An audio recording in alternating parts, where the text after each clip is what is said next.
What's up, people? Not going to do a full episode on this, but I wanted to give some love on the official retirement. He says for good, and I believe him this time, of Tom Brady, a guy who, look, I've never been a fan of in terms of I'm not a fan of the New England Patriots. I'm not a fan of the Tampa Bay Bucks. In terms of I've rooted for a team who desperately was trying to beat him and did twice in a Super Bowl in the Giants, including the 18-1 season in 2007. And, he'd never been my dude. But he'd been the dude for a long time. We throw GOAT around in sports all the time. And, we've got all these overused terms we get obsessed with, and it's funny. I laugh at people in the industry. Yeah, it became the walk-off in baseball. Before that, it was small ball. Everything's small ball. Getting in a runner from third with less than 2 outs is small ball. Moving a runner, there's baseball. It's baseball. It's not small ball. You get the idea is to matriculate down the field, get first downs in football, score a touchdown, and around the bases and across home plate and score runs. That's a small ball. But then it became about GOAT. Everybody a GOAT. This guy's the GOAT. That guy, all the LeBron conversation. Look, for me, Michael Jordan's the GOAT in basketball. For me, Wayne Gretzky's the GOAT in hockey. And I don't know if those two were questioned. I think, it certainly gets more so with Jordan now with the LeBron love. He's a top 5 guy for me, not the best all time, than it does in the Gretzky case where the guy's got more assists, let alone points, than anybody else has points in the history of the NHL. Serena Williams. You've got maybe a couple of others that even fit the category. And in football, it's weird because you could say the GOAT is Jerry Rice or Lawrence Taylor, or pick different positions offensively and defensively. Doesn't necessarily mean you're the best player all time because it's apples and oranges, quarterbacks to the others. But it is the most prominent in all the categories in football. And to me, you've got a certified, validated, unquestioned, undisputed GOAT in Tom Brady.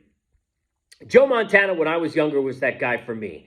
Even though he wasn't the most talented and didn't have the best arm, and I don't think the best tools, Joe Montana probably couldn't even do, and certainly on the feet couldn't do some of the things Steve Young did, who also had a lot of success with similar offense and some of the same players, including Jerry Rice.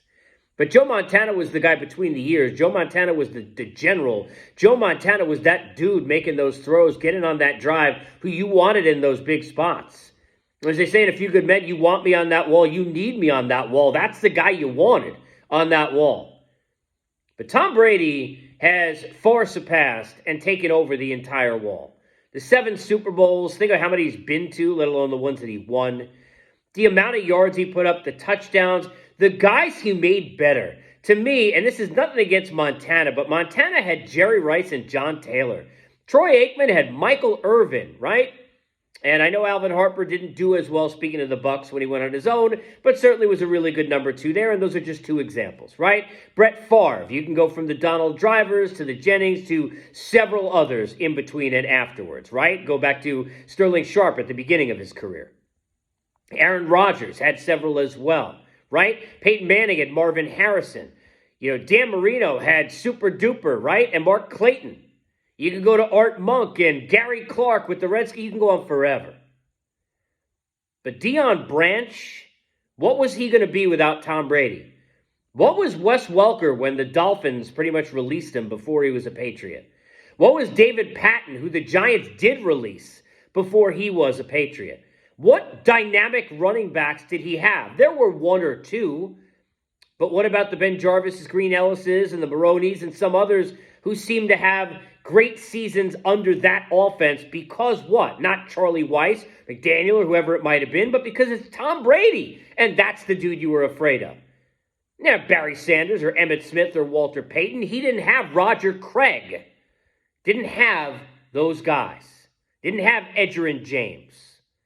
Tom Brady did more with less, never got enough credit for that, was the best in the biggest spots from 28-3 down here in Atlanta, which I know they don't want to hear, to literally any other possible position you can possibly come up with, because even in the second Super Bowl where the Giants won, if Wes Welker makes that catch, not a perfect throw, but a catchable ball, the game probably over.